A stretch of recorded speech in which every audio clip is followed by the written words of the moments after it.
आज का ये एपिसोड शुरू करने से पहले एक छोटी सी बात। क्या आप भी अपना पॉडकास्ट बनाने की सोच रहे हैं? तो एंकर ट्राई कीजिए। ये पॉडकास्ट बनाने का सबसे आसान तरीका है। नंबर एक, ये फ्री है। नंबर दो, इसमें कई सारे ऐसे टूल्स हैं जो आपको अपने फोन और कंप्यूटर पर रिकॉर्ड और एडिट करने की फैसिलिटी देते हैं।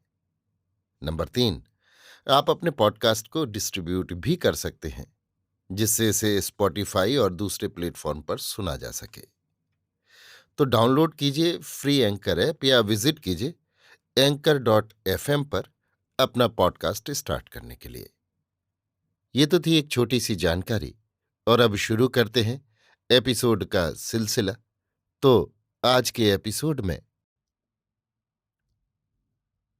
लीजिए सुनिए। आचार्य चतुर्सेन शास्त्री के लिखे उपन्यास गोली के 48वें भाग डेवढ़ियों का नारकीय रूप को मेरी यानी समीर गोस्वामी की आवाज में।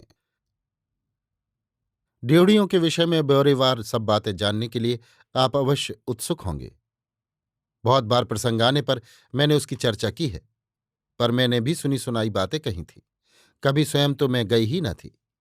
परंतु अब सुन लीजिए और देख लीजिए इस प्रत्यक्ष रौरव नरक को या कुंभीपाक नरक को। अब तो मैं यहां आ ही गई थी, सब कुछ देख रही थी, भुगत रही थी। मेरे जैसा प्रत्यक्ष दृष्टा और भुक्तभोगी और कौन आपको दूसरा मिलेगा। राजस्थान के राजा महाराजाओं की विलास वासना की इस कुत्सा का चश्मदीद गवाह।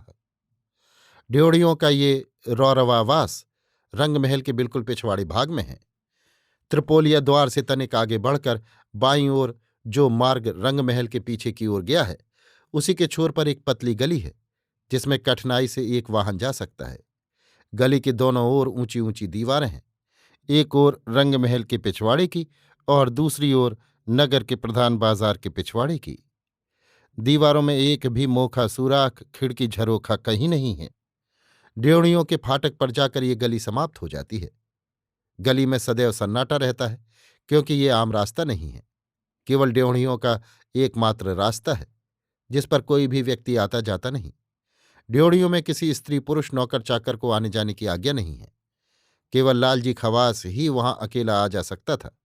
वो अब जेल में था और उसकी जगह पर वो जालिम वहां का दारोगा तैनात हुआ था।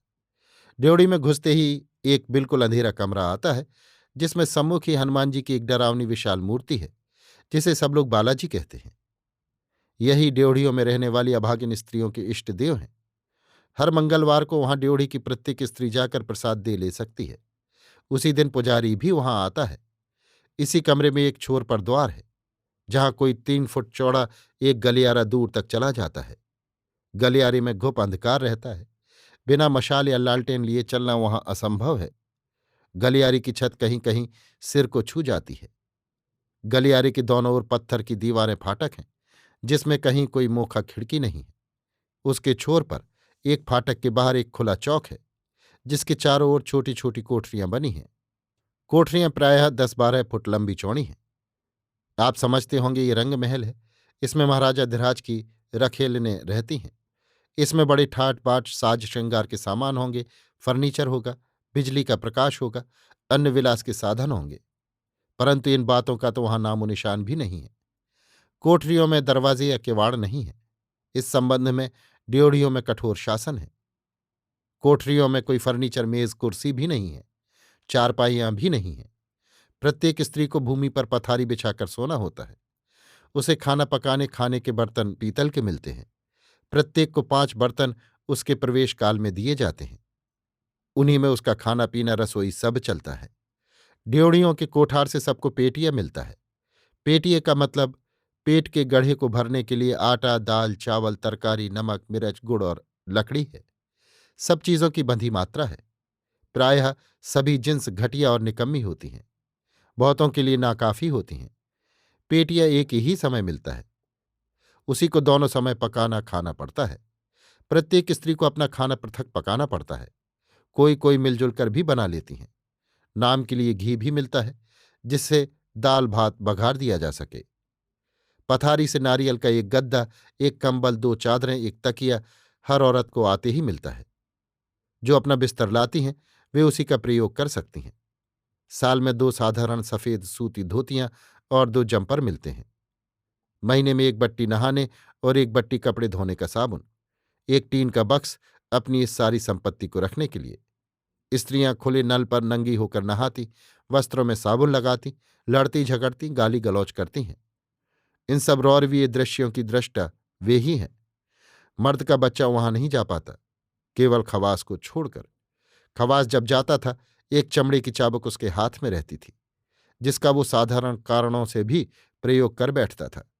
किसी भी स्त्री को मार बैठना ऐसी बात थी कि उस ओर किसी का ध्यान ही न जाता था। खवास के आते ही प्रायः बहुत सी औरतें अपनी अपनी आवश्यकताएं बताने को उसे घेर लेती। तब अपनी जान छुड़ाने और उन्हें चुप कराने का उपाय उसके पास वही चाबुक थी। अब वही काम ये नया दारोगा करता है। अंतर इतना ही कि खवास केवल निर्दयी पुरुष था और ये क्रूर पशु है। ऐसा ही वो रौरव नरक था, जो महाराजा धिराज के रनवास का एक अंग था। सच्चे अर्थों में इसे रनवास ही कहा जा सकता है, क्योंकि इसकी सृष्टि महाराजा धिराज की विलास वासना की पूर्ति के लिए ही की गई थी। इसकी सृष्टि अब से कोई 35 साल पहले इसी खवास ने की थी। तब महाराजा धिराज का गद्दी पर चरणारोहण हुआ ही था। ये खवास महाराज का खास सेवक था। इसी सेवा के बदले वो राज्य का एक खास पुरुष हो गया था और अब वो करोड़ों की संपदा का स्वामी था। यद्यपि इस समय वो रियासत की जेल में था, पर जीवन के सभी ऐश्वर्य उसे वहां भी प्राप्त थे। ये बात मैं सुन चुकी थी। रंगमहल का ये भाग वास्तव में बांदियों और दासियों के लिए बनाया गया था। इस समय वो बिल्कुल बर्बाद, बेमरम्मत और खंडहर के रूप में पड़ा था। उसके सुधार की ओर किसी का ध्यान ही न था।